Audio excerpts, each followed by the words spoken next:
Hi everyone! Welcome to Building an App with Brian and CJ, a real-time Elixir and Angular app. We've got a big crowd here. How many of you are here for the talk? And how many are here for prizes next? Have a good seat for that. That's what I kind of figured when they stuck us in here. I'm Chris Johnson, also known as CJ or Johnson CH on the internet. I work down in Madison for a company called Getty Images. I'm Brian. I write code. And we have a repo up here. That's where the finished program is going to be today. So we already wrote it. We're going to write it again. If there are some issues, bear with us. We'll just change the crock pots, if you will, and just check out a new branch just to make sure things work. We're going to get started by building a conference wall application. So the idea is we're going to pull in tweets about a given hashtag. And then we're going to have a chat running next to us. We're going to have these real-time tweets coming in on one side of the screen, and then just let people chat about the topic on the other side of the screen. The idea would be that it would be broadcast at your conference or up on the wall. So if you really wanted to have people send snarky comments and things like that anonymously during your conference, that'd be great. But we also figured it'd be a great way for us to show off some of the features of the Elixir programming language, the Phoenix Web Framework, and Angular. So I'm going to build the back-end pieces of it and a little bit of really, really terrible JavaScript to test that it works. And then CJ is going to come around and make sure that it looks nice and works well using Angular. And the Angular side, just for warning, there's nobody else that I could find doing Angular and Phoenix together. So I've gone ahead and came up with an approach. If you have a better idea, we would love to hear it and love to share and build this community up. So we got an approach. It works. I want to show it with you today. If you have better ideas, please share them with the other developers around and make this not so hard for the next group of developers. But let's get started with Brian here. So I've got this basic structure that I already whipped up because it takes a little bit of time to do the dependency grabbing and stuff. So I'll start it out by going and actually doing the typical mix command that we need to do. So my assumption here is that people have heard of Elixir and Phoenix, and if you haven't, feel free to ask some questions. But we're going to kind of go as we're going to build this app in front of you so you can see what's possible. So there's going to be a little bit of pre-knowledge expected on both the Elixir side and the JavaScript side, but it shouldn't be anything that you won't be able to figure out. Hopefully, it'll just be more entertaining than anything else, because you get to watch us make all kinds of mistakes in front of you. And make fun of each other. And we're recording this talk so that we can put it on the internet and everyone can heckle us. So, yeah. So I'm going to use this mix deps get, which is going to go and fetch any dependencies that need to be fetched. Looks like we're all good here. And so I run the command mix Phoenix server, which will start up the built-in web server for Phoenix. And it goes through this compilation process and then starts up a web application listening on port 4000. And we get this wonderful, very, very kind of boring-ish page. And I want to change just a couple of things here just to make our application look good. And so one of the things we got to change is the way the application's base layout looks. And so everything that we're interested in really in this application is going to be in the web folder of the Phoenix application or in the lib folder of the Phoenix application. So if you're coming from Rails, if you've done some Rails work before, you're going to think of things as, you're going to look in the views folder for stuff. And we're not, because the views in Phoenix aren't the views you're thinking of from Rails. They're more like setting up the view to be displayed. So we have to do all of our work in the templates folder when we're looking at things like layout and pages. So we've got a place for our overall layout, and it's just an HTML file, and there's a place for us to put like title and stuff like that. So I can say the title is conference wall. And I can change that. And I really don't like that there's this kind of basic nav bar in this logo of the Phoenix framework in there. So I'm going to put in my own title, conference wall here, and we'll put that in here. And as fast as I go back to the browser, it already reloads because Phoenix injects a live reloading script into the application for us. So as we develop with this application, the web pages will just reload themselves. Now that home page isn't really that interesting either. We can kind of remove all the contents of that home page. And we can change this from welcome to Phoenix to say welcome to conference wall.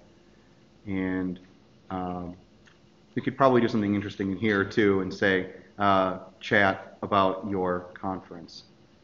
And like I said, by the time we get back to the browser, it's already uploaded for us. But what we really want to do is go to a URL that will be like this, walls / and then maybe a hashtag. Now I thought about doing TCCC19, but that it doesn't seem to be getting a lot of traffic. A lot of people don't seem to be interested in Twitter today. So we're just going to use NHL. We're big hockey fans up here. So we'll just use NHL. And we're going to try to go to this. And when we go to this URL, we want tweets to stream in, and we want to be able to chat about the tweets that are coming in. And so when we try to do this, Phoenix tells us that there's no route found for that URL. So we need to make one, and we do that in the Phoenix router. And so again, since you're coming from the Rails world or other MVC frameworks, you're probably somewhat familiar with the concept of a router. So we find this router file, and if we look down here, sure enough, in the router file, we're going to find this section for the browser. So we're going to look at this browser scope. And we already have this root URL for our home page, and so we need one that looks just like it for our walls. And really, what I'm going to do here is I'm not going to make a new controller and a new view because that takes way too long. I'm going to use the built-in page controller that Phoenix gives us for this exercise that we're doing. So I'm just going to say we're going to look for walls / and then a : ID. So what he's saying here is we're going to cut a few corners from your production-worthy application in order to fit it in the hour we have today with you. So yeah. These things might not be best practice for security or application development, but okay. Just roll with us a little. Roll with us for a little bit, yeah. Okay? So when we do that, when we put that route in, we're going to a show page in a page controller. The flag controller? The flag controller? That's not good. Yep. Yeah, flag. Oh. The flag controller. The flag. Is it the bubonic plague or? Okay, so we're going to fix that. Okay. All right. So when we do this now and we go back here, we're going to have to refresh manually here. And it's going to say the undefined function, there's no show in our page controller. So you can see right now that the Phoenix error messages are actually pretty good about telling us what we did wrong. There is no show in this controller. So very much like other MVC frameworks, you have a view, you have a route, you have a controller, and the functions inside of the controller are going to determine what code gets executed when you go to that URL. If you wrote the code right the first time, we wouldn't have this problem. Right? Just kidding. So. Don't laughs from that? No laughs from that. I work on my stand-up. Work on your stand-up. Don't sweat. Don't quit my day job, huh? Right? So what I'm going to do is I'm going to pluck the ID out of the parameters and put it in a variable that will then be passed on to the view layer so that I can get access to the ID. Because the ID is going to be the hashtag that I want to use, or at least the part of the hashtag that I want to use. And I'm going to need to make that available in my view so that I can pass it all into the JavaScript code so I can get connected to the socket that I have to create. So I'm making this available very simply through the controller here. And so now when I come back and refresh, it should be happy enough about this. It should be happy enough that I have that condition met, but now it says it wants us to have an actual template page. So I need to create a template. And we do that under the templates folder, and I already have a page folder. So you notice that the controller is called page controller, so it's going to look for templates in the page folder of our templates folder. So I'm going to go in here and I'm going to make myself a new template, and it's going to be show.html.eex. That's the Elixir version of their templating language. Now, as soon as I make that, I should be able to get a blank page, provided I named it right. And what I see from my error message here is something a little bit weird. It says index HTML. It says looking for index HTML. So I have to figure out which part of the application I made that mistake in. Did I make it in the controller? No, I did not. So what that means is I probably made the mistake in the route. I did not. So already could not show. It's supposed to be an underscore for the params in. There is not supposed to be an underscore. We use the underscore to ensure that we actually want to use the variables. The underscore means it ignores it. So already I've run into a bit of a problem here. There we go. Server was just stuck. That was my bad. Okay, so we now have at least a blank page here, which is fantastic because we can do something with that blank page. We can put a text box on the page. We can put an area for the tweets to be on the page. And so that's going to just be some basic bootstrap. So we'll put a row in here and then a column in there. We'll just make it a 12. And then I'm going to give it an ID of tweets. So we have a place for our tweets, and I need another place for our chats. I'm going to do this really, really poorly for user interface wise, and Siege is going to make it look a lot better. Chat window. You use here. that word a lot. Yeah, I'm doing this very poorly because we're really crammed for time. It's not going to look much better, but it'll. My design skills are next to nothing. Okay, so we got a message box and maybe a placeholder, and that placeholder would be like message. That's what someone can type in the text box. So there we go. We got a text box we can type some stuff into. Now it doesn't do anything yet, but at least we got that in there for the user interface. And so our next step is to actually hook up the JavaScript part to this and make it talk through a socket. So I think what we're going to do first is build the chat really quick. So we'll build the chat portion of this so we can just get messages passed between the two browsers. And so to do that, the first thing I have to do is go into the JavaScript code. And so in that web folder, again, there's a static folder. And this is where our ES6 JavaScript stuff is located. And there's a whole bunch of comments in the default Phoenix application that you can read through that talks about how to do exactly what we're doing, how to set up the socket connection. So if I want to use WebSockets, I have to uncomment that import line here. Now, I've got a syntax checker that says you have to have semicolons on your lines, so it's going to yell at me if I don't do that. And so we'll make those go away. And then I look at this socket.js file that's being imported, and there's the rest of the instructions on how to actually connect to a Phoenix backend.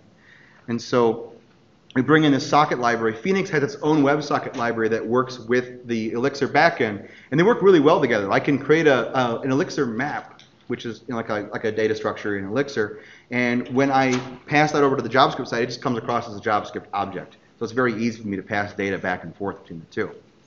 So I want to do a socket connection here. I don't need to pass any tokens inside of it. And there's a whole bunch of comments here to talk about how to do security if you needed to have authentication for your channels. This is a public app, so we don't need to have any authentication or any tokens or anything like that in our application. We can just leave it just as it is. And that's kind of all we need to do the connection to a Phoenix application. So that creates the socket connection in the browser.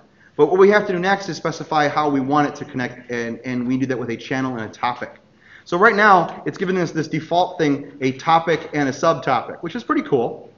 The topic and the subtopic are going to be, the topic will be the channel, and the subtopic is going to be for our sakes, it's going to be the Twitter hashtag that we're going to use.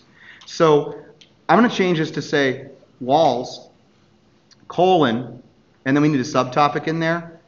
And so I'm just going to add to it, I'll just add the window.topic. So I'm going to go back to the view really quickly, and I'm going to shove the topic onto the window object. Yeah, it's a little hackish, but it works.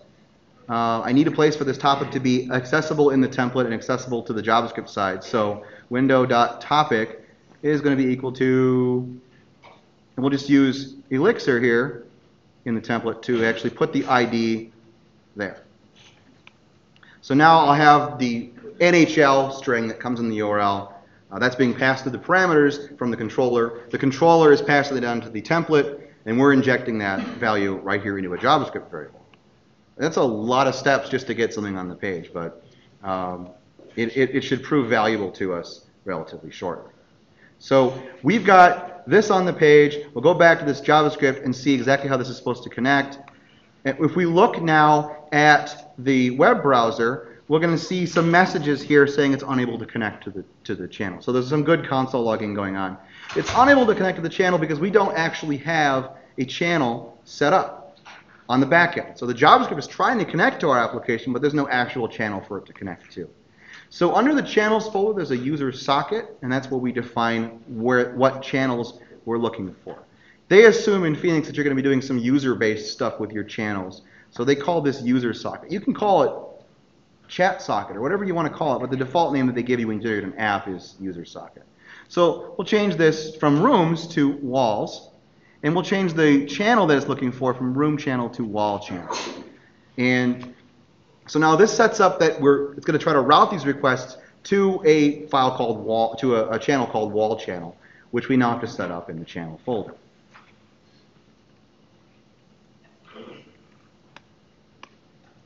And I'm really lazy, so I've got a macro for that. And will just be conference wall dot, and that'll be wall channel. And so now what it should do now is give us a slightly different message saying that it was still a little bit unable to connect, and that's because every channel needs to have a join function. So if we define a channel, it has to have a join, and it has to have a join that matches the topic we want to join. And so we generate that just by telling it specifically with a string. We want to join walls, and then if you don't know Elixir very well, this is the concatenation symbol. So we're gonna match on walls plus a topic, and that way we can actually pull the topic out that's being joined. And we should just be able to do an OK and socket right here as our return value. So we take the socket in, we take the we pass it an OK. And what the OK is doing for us, if you remember back to the JavaScript here, we've got a channel join function. And channel join is looking for either it's going to receive OK or it's going to receive error. So if it receives OK, we're going to get a join successfully. If it receives error, we're going to get a unable to join. And so what we should get is a join successfully. So now we've actually made a connection here. We've actually joined the channel. So at this point, we have to send data to the channel when we press the enter key on that text box. So that's just a little bit of JavaScript that you all know. We'll just do a create a variable. We'll use I'm going to use an ES6 here, so we're going to use let, and this will be the message box, and that'll be equal to document get element by ID, and that was message box, and let chat window equals document get element by ID chat window. So we got a message box and a chat window, and so we want to take the message box and we want to add an event listener to that. We want to look for key down events, and then we want to take the event. Yeah, I need to do that again. That was bad. So we'll just take the event, and then we're going to look for enter keys. And again, I'm lazy. I tend to do this a lot, this enter key press thing, so I made myself a shortcut for that too. So if I do if enter, I should get that, and we can watch for the 13, the character 13. So when we have the enter key pressed, what we're going to do is we're going to actually push a message to our channel now. So the Phoenix library, that channel, has a push method on that object. So we push down a message, and the message can be any string we want, but there's some conventions that we can use. So we'll say new underscore MSG. That can be that's the message we're going to pass. And then we're going to pass in the data that we're going to pass. So we need to create a JavaScript object that will contain the payload of data we want to send back to the server. So I want to send the value that's being stored in the message box that someone typed in. So I want to grab the whole value. And so I'm going to say, I would like to put that, I'll give it a key of body, and then I'll just make the value message box.value. And so this is going to take, every time we hit the enter key press, we're going to take the value of the message box and we're going to send it down back to the server, back to the channel. And then we're going to look for events that come back. If we receive an OK, then we know we were successful. And we're going to program the back end to send our message right back to us. So that way we see our own messages when we broadcast them. We want to send our message down, and then we want to kind of be able to put like the word me in front of it so we can identify that it's our message. But we'll only do that when we get it back, and that's what this is all about. So when we get a response back from the server's channel, we're going to say, here it is. Let's put this back on the page. But we can't broadcast it back to ourselves right away until we actually make sure that the channel can do that. And it looks like it is. It looks like we need to actually handle an event. We can join it, but it looks like we need to actually handle an event that comes in called new message. So right now our channel only does joins. But if we have a function called handle in, and we add that same string token that we broadcasted, if we say new MSG, then we're going to get this, the content of this function will execute. And here in this message variable, we're going to get the data from the client side that we got, bundled up as a map that we can use. And we're going to do something real dirty here. We're just going to pass it back on through. So I'm going to pass it right back to the client. So whatever they send, they're going to get right back. We're going to take that same message they passed in, that same data bundle they passed in. We're going to reply it right back to them. So this line here, reply with an OK, and then that's the data payload that comes back. So remember, the JavaScript code is exactly the same kind of thing. It's waiting to receive OK and a payload. That's what we're dealing with here. So we get the payload back, and our goal is to then put this back on the page. So we need an element. And again, it's going to be really, really terrible JavaScript here.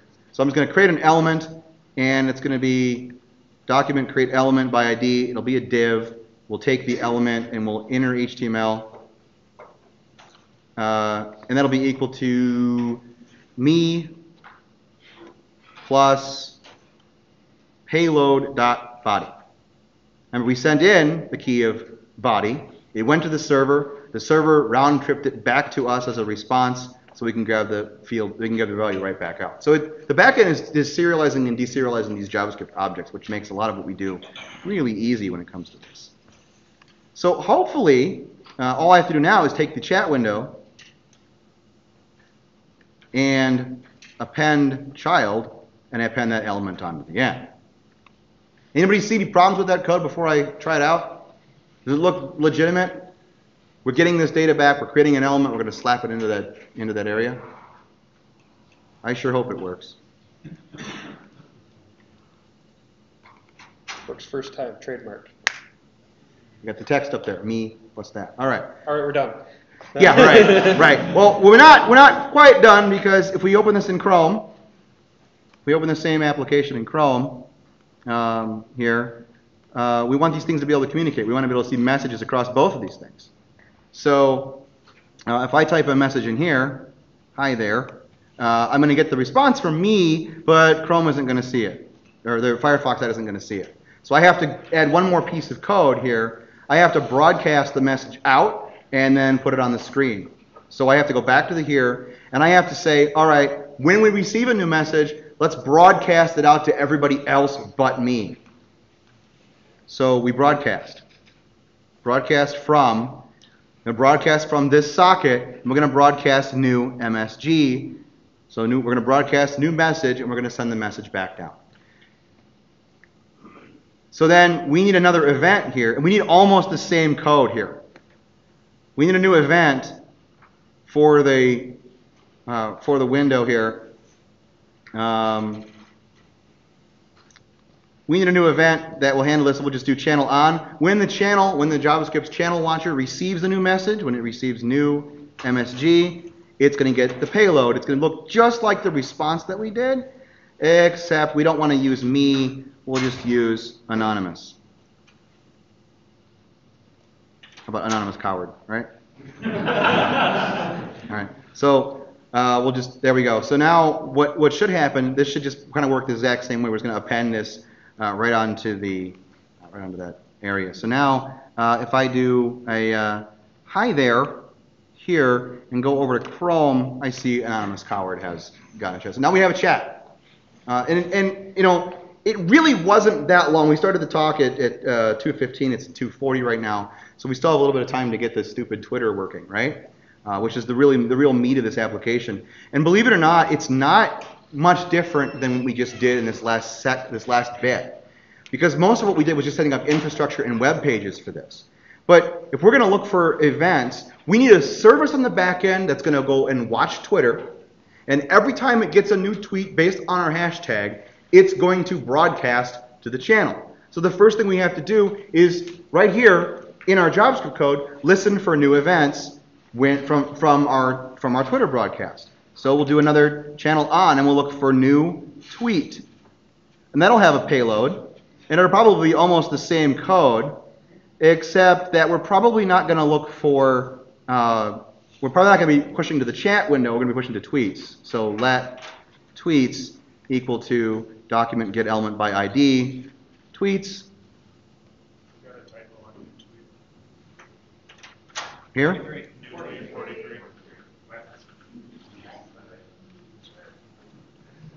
you go. Thank you. The beauties of live coding, I have a whole bunch of people to pair program with. It's awesome. It's the best feeling in the world. So what we need to do is, instead of just taking on the taking on any kind of prefix on this, we'll just take the payload's body and we'll broadcast to the page. So what's cool about this is now the web page is listening for the new tweet event, which will be generated by a back-end process that will push data up to the server or push data out to the clients. We actually can do that from anywhere in a Phoenix application. We can broadcast anywhere. So I could just, in the command line, broadcast tweets to this application. But in the interest of time, I'm going to skip that and jump right into building the back end to do the tweets. And I have to do a couple of house cleaning things in order to make that happen. First, I've got to get my API keys into this application. I've got to get my, when you want to use Twitter and you use their APIs, you need to have like 4 keys, and it's really obnoxious. So I put those in my environment files on my computer, because putting those keys in my code that I push up to GitHub would be bad, and you'd all have my keys. So ex Twitter config. What I can do is I can put all of these in, and then it will pull them from the environment. It'll pull them from my environment. So I'm just going to use the system environment variables, and pull those into my Elixir application in this configuration. And we're going to use a library here called EXTwitter. And I have to add that as a dependency to my application. And the EXTwitter library depends on the OAuth library for Elixir also. So in the mix file in an Elixir application, that's where all your dependencies are. And these are all the ones that are put in by default for you. And all you have to do is add your own dependencies to this. And if you use them a lot, you might consider having your editor do some of that work for you.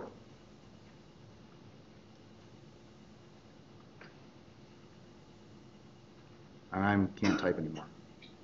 Do you have to add dependencies manually? They don't pull them themselves? Yeah, you have to add them manually, and that way you can control the version number that you want to use sometimes, or where you're getting them from. So I'm going to pull this one right from GitHub. But this is sort of, if you've ever done Ruby work or with Bundler before, that's just sort of built into this. There's a packager for all these things, a central repository for them that we use to kind of pull them up. So what I have to do is stop my application now.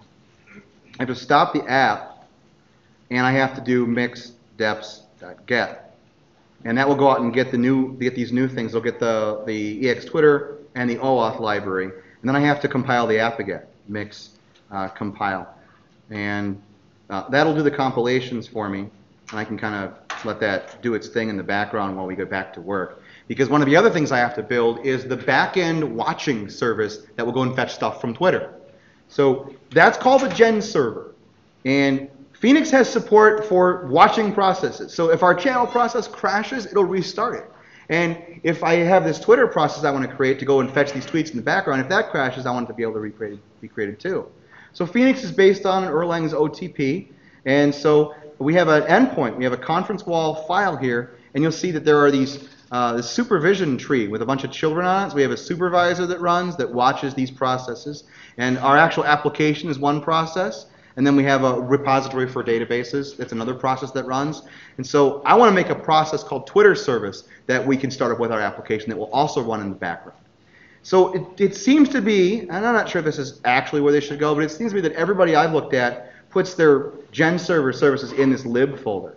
So I'm going to follow suit, and I'm going to create this Twitter service. So I'm going to create Twitter service.ex,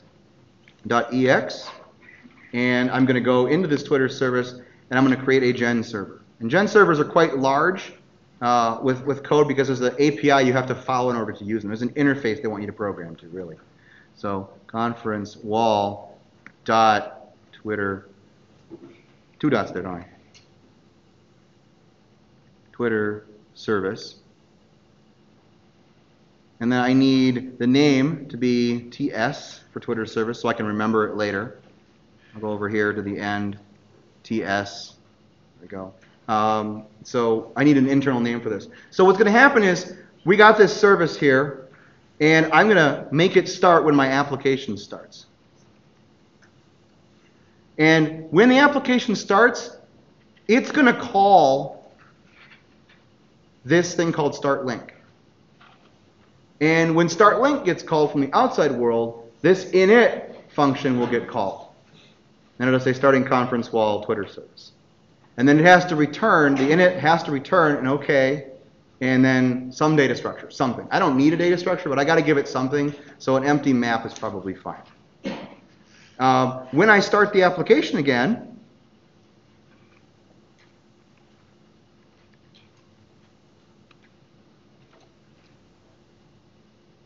you'll notice it says starting conference while Twitter service. So now my app started and this background service started.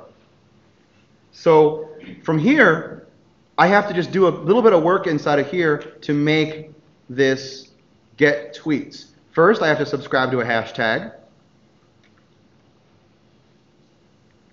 So we'll subscribe to a topic, and we'll take the topic in. And we'll just use a logger.info. Subscribing to, I can't type, but you come up here and do this, right? We'll take topic.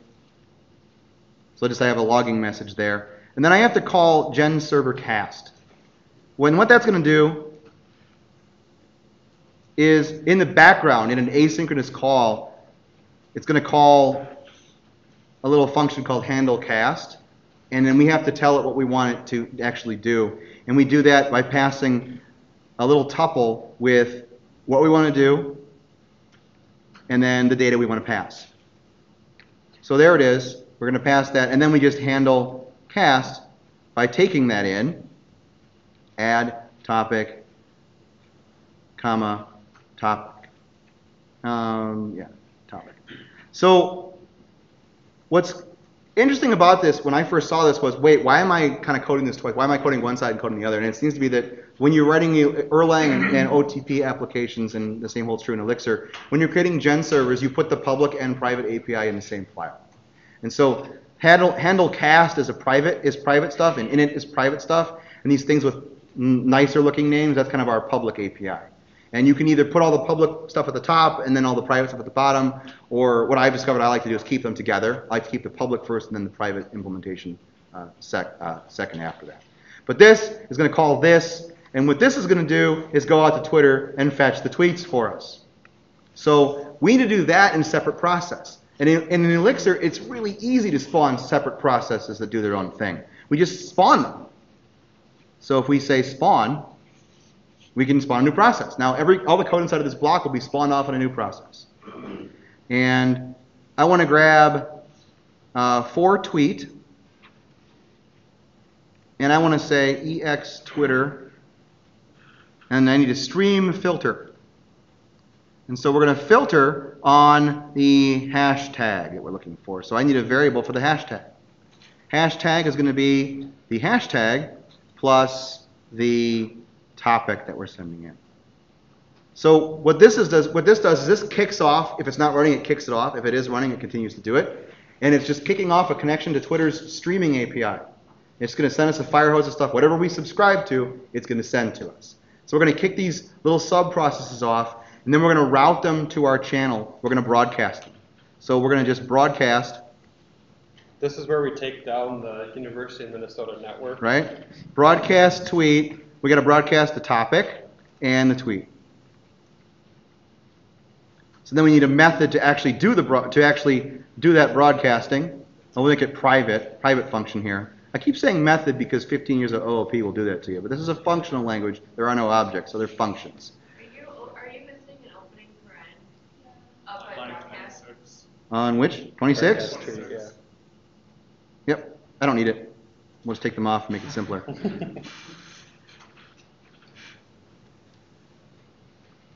So I want to broadcast tweet, and I want to grab the topic, and then we're going to use the valuable content for the content we're getting. And inside of here, we're going to create an object that CJ can use in his Angular code. So we're going to create a message, and that's going to be an Elixir map. And we're going to make a value called ID, and that's going to be content ID. So the Twitter service is actually going to give us this map of data full of cool stuff for us to use. We're going to remap it because sending all that data to the client side constantly would just be way too much. So We want the body of the content to be content.text, that's what they call it on Twitter. We want an image for the person's tweet, so that's going to be content.user.profile image URL. And then we want the username, so we'll just say user, and that's going to be content.user.name.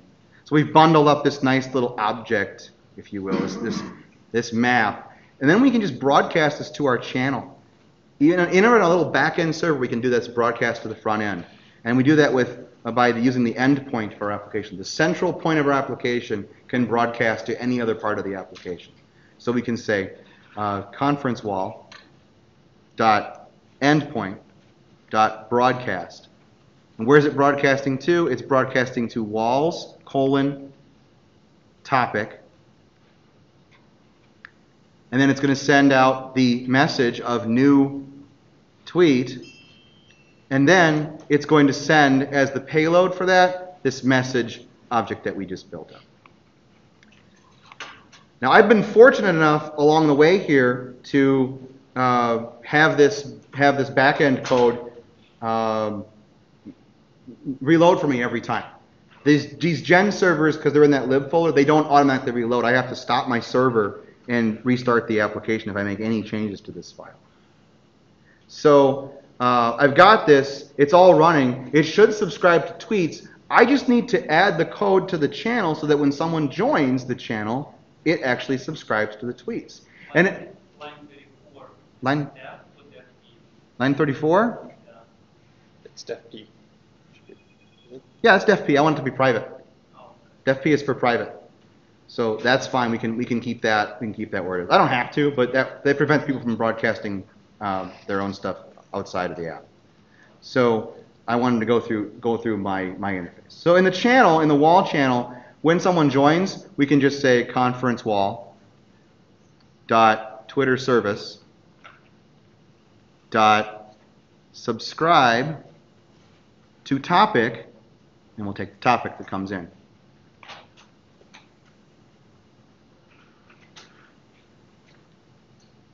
So hopefully, we'll get something.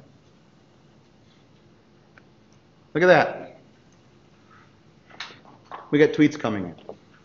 So you can clap now because my part's over. So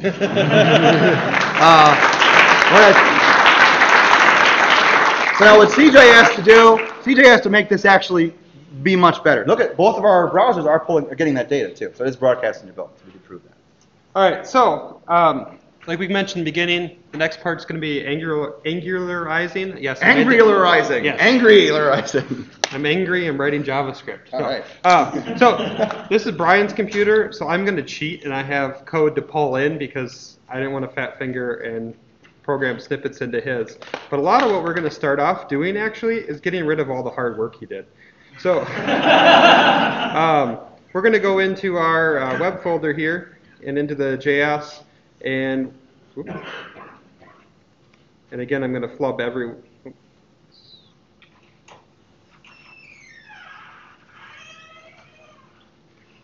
There we go. I'm going to flub everything on this computer, but everything in the sockets folder, for the most part, we're going to go up here and we're just going to delete all that. And My code! yeah. And then we're going to go up here and get rid of, I think I want to get rid of all of, actually I want to leave something in here. Leave the socket in there. I think that's what I want to left. Nope. We'll get rid of the socket connect. So we're going to leave just that in there. Double check my notes here.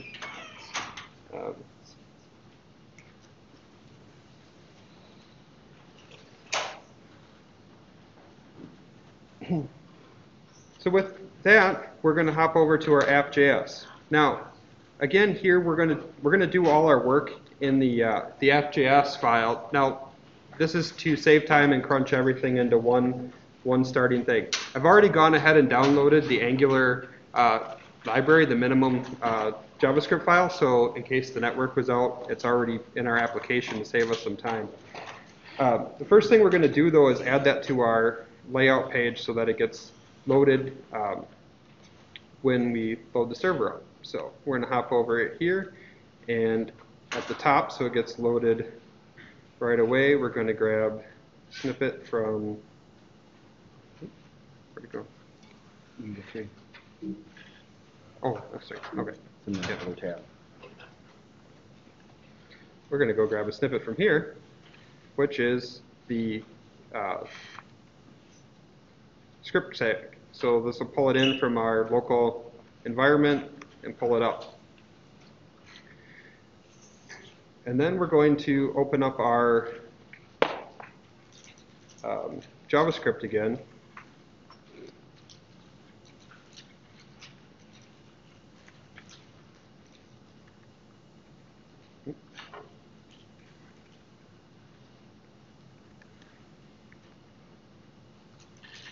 While I fumble around on Brian's Vim configuration. And I'm going to start and get some of the stuff that we had in the socket and actually put it in here with our for our application. So we're going to need a couple things. First, we're going to need the channel variable. We're going to use ES6 let in order to put that in there. And then we're going to just choose a join, try to join the channel right away when the application loads to just make sure that it can connect to the server.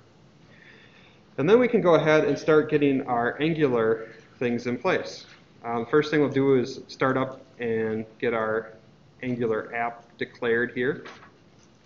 So we're going to have a wall app, and we're not going to use any extra modules in here. It's just going to be straight up Angular-based stuff. And then in the view, we're going to go and take out all of Brian's hard work again and modify the show page here. See, I could be replaced by a clipboard. Yeah, pretty much. So we're going to start off here and get rid of all of his tweets, and we're going to have our app declared. And we're going to go using the controller as syntax. So we're going to have two controllers, one for the tweets and one for the chat. And we'll start off with the tweets and get that working, because Twitter's more important than anything else, right? Yeah. So we'll start off with the JavaScript. I'm going to pull it over, and then we'll talk quickly through it here. We're running, we got 15 minutes? Yeah, we're good. All right.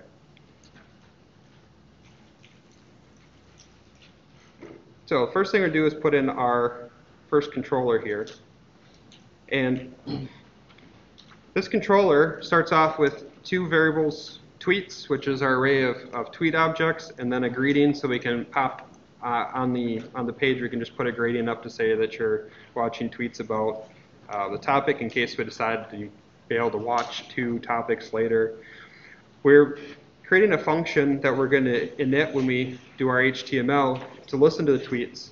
That's going to use some of the code that Brian put in first, actually, of the channel on for the new tweet message. And anytime there's a new message broadcast, we're going to go ahead and push it on the array. If it doesn't exist, we have a find by function in here so that we're not duplicating. So anytime that new stuff is coming through, we want to make sure we're only putting the new things on there in case something gets clobbered by different browsers. We're also going to make our implementation better, and we're going to limit it to the last 20 tweets every time so we don't crash someone's browser. My implementation was just, if you left that page up, You're done. you're done. The one trick or problem that I ran into working through this is we're modifying the tweets array, which is an Angular piece, outside of Angular anytime there's a push to it, just using the channel on JavaScript from the socket that we pulled in. So we need to tell Angular, hey, rebind that array and show everything up on the page. So that's why the scope.apply is there, this $scope.$apply. Anytime you're modifying data on an Angular object via some source that Angular doesn't know about, you need to retell it to bind everything, is the TLDR. So with that basic little bit of code, we can go ahead and grab our HTML for that.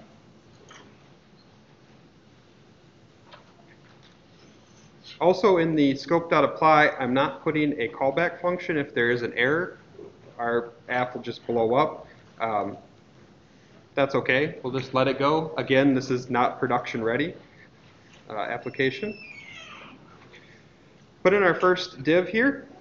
This div, like I said, we're using the controller as syntax. So we're having a tweets controller as controller. So inside of our div, we can access everything by controller dot, and that's going to access our tweets controller. We init the div with the controller dot listen to tweets method, so it gets that called right away and starts listening as soon as everything loads up. And then we're using ng repeat to loop through the tweets. We're also ordering it by ID negative, so that ID that Brian put in the payload, we're going to go with the assumption that Twitter is incrementing it, which is a pretty good assumption, and so we're going to display them in reverse order because you want the newest tweets at the top. Brian's would have kept adding it to the bottom, I think. And then we're also just indexing on that just to make sure that Angular keeps, oh, wrong key combination. So to make sure that we're tracking by ID to make sure that Angular is watching that as the index that it's going on. And then it's basic Angular code. So assuming that you've seen Angular before, we're just interpolating the different pieces of the tweet. And so with that, if we did everything right, why is it not? Oop, Gonna get to the browser? I wanted to save the file. Oh, colon Q. Okay. Colon W, man. So that one's saved. That should have saved it. Assuming I saved the other one, okay. Oop.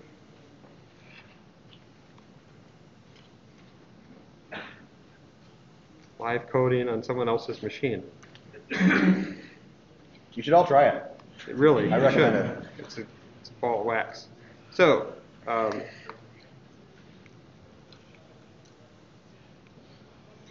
see if we get any errors here. You had the console in the other one, didn't you? Yeah.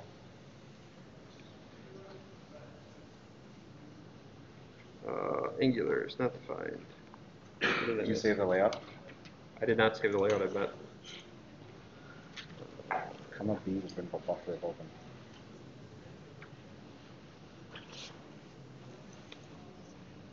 Nope, I did not save the layout. Okay. I'll just force a refresh here. It's still telling me that I did something wrong.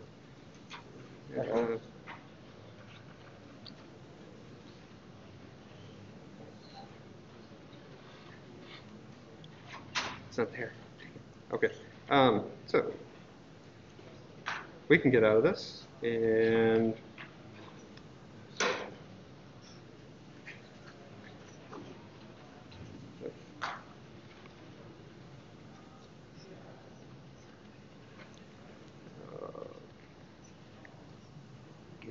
Get fit. Just do it twice and it'll blow all my stuff away.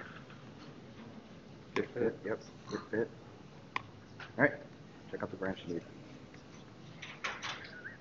And we're going to switch crockpots here. Yep. Way too hard to find a typo in a live demo, but that's why you come prepared, right?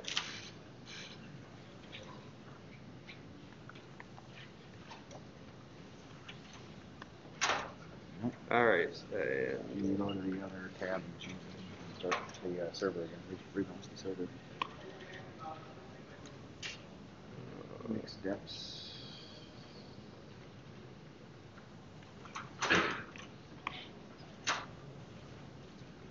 Oh no. It's going to pull the wrong one, isn't it? Hold on. Can you go quit that Control C that open up the file. Open up the mix config. Yeah. Okay, go down to the bottom. Here, I'll do it quick. We have a bit of a problem here at the U of M. They don't want us to use secure shell for GitHub. So anything that tries to use GitHub won't work. We have to do it through the HTTPS URLs. So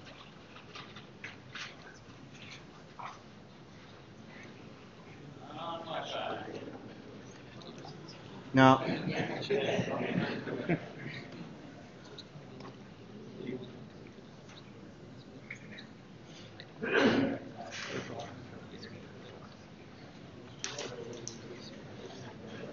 And now we're in trouble. Uh-oh.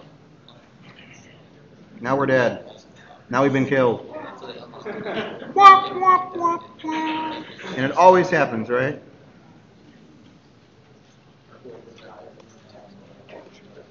You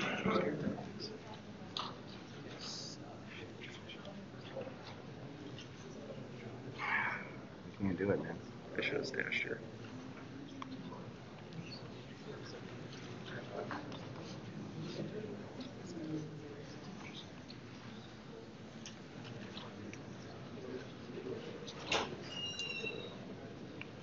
Still better.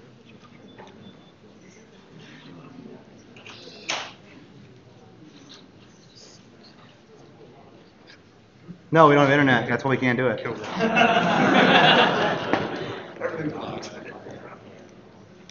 Turn it off and back on again, right? That's the way to. Okay. Success. Okay. Hey. Hey, there we look go. at that. And we're back. Hey! Nice and silent. Yep. When all else fails, kick it. Especially when it's somebody else's computer. Yep, yep.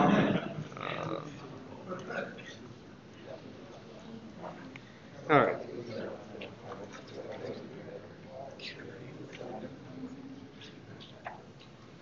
Refresh. Joined successfully, no errors. Can we get some tweets? Make sure I'm in the right branch. You're in Walls Undefined. You're in the wrong. Which branch are you in? Was it okay, what was it? You missed the ID in the page. Oh, okay. Can you put that in? So in the template, page, show. Oh, you're missing a lot of stuff, aren't you? Well, I took it out. This is with the. Oh, yeah. Yeah, you're missing a lot. This isn't the branch. Okay, we'll get there. All right. Give me 30 seconds here. We'll get caught back up here. You've got like 5 minutes. In the meantime, one of the things that you're probably wondering is what the hell are these guys doing with this wacky talk? Like they're just showing us how to write code. What we're trying to do with this is actually kind of just pique interest in the fact that we're building an application that does chat and pulls data from Twitter Live, and we're doing it in less than an hour. And it's kind of cool if you start thinking about how long that actually takes you to do. If we can do this in an hour, it's kind of neat. And what I hope to see happen is I hope to see other people in this room who haven't given Elixir and Phoenix a chance to try it out. And I hope to see people who haven't really given Angular a chance to try it out. These two together seem like a pretty interesting combination. And hopefully it'll be even more interesting if we can get it to work. When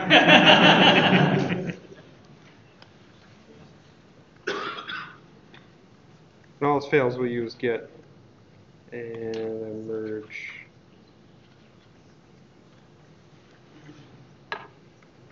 Remember, it's only IT is only 20% code, and it's 80% monkeying around on command lines and dealing with people's problems, right?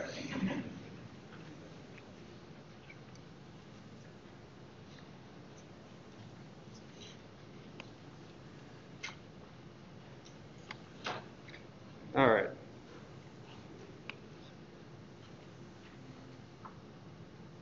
Twitter service is firing up.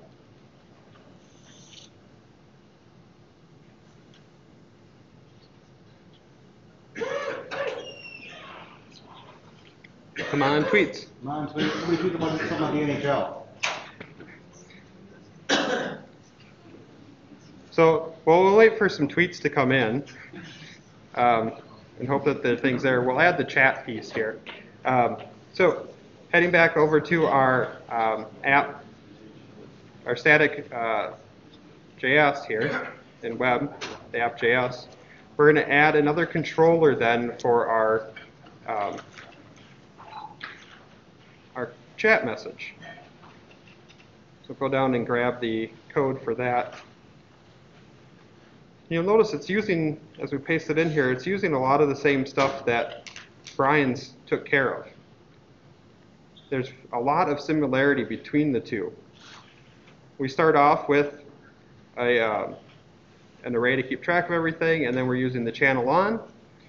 except we've modified, because he left his channel unsecure and it took everything, we've modified the payload then to now have a username, so we can not hide as an, you can hide as anonymous coward, but it won't just make everybody anonymous, so you can know who's the coward if they want to.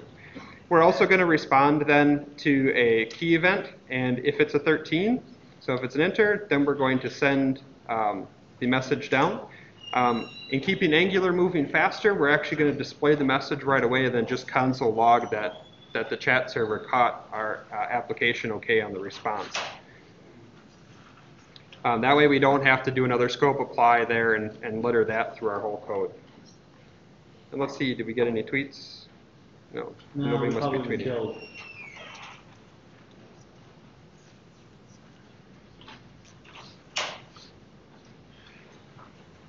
Can you compile again? No, it's starting There. to service. And see if you can see a subscribing to, if you can get a message on the channel. If you get a message here that says that it's listening to those tweets, Oh, we'll continue. There it goes. There we go. subscribing to NHL. Okay. So we're good. The back end's working at least. And we're not getting. So we'll continue to get the rest of the code in place then and figure out what the difference is here.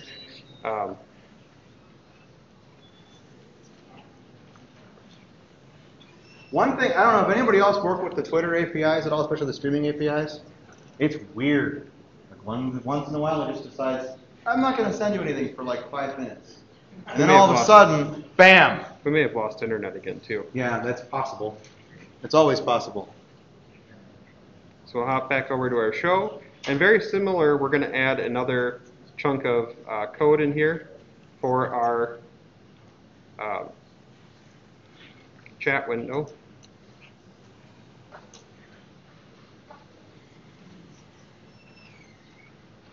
It's using the messages controller. It's going to listen to chat right away. We'll paste that in here. We have a text area for a username, and then we display using panels the chat message where we pull the user and the body out to display them. We can fold the username so it looks a little bit nicer.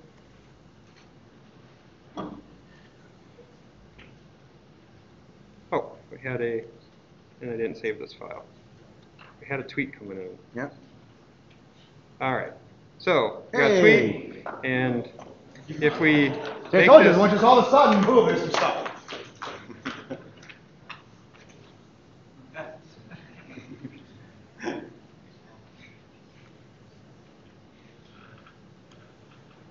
and we switch over to here, we'll refresh it. We'll have to.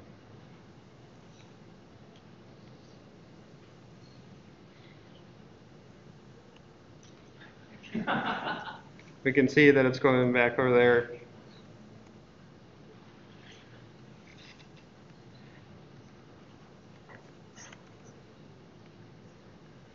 So we have now the fully working Angular app, and we have 1 minute to spare. 1 so minute to spare. there we go.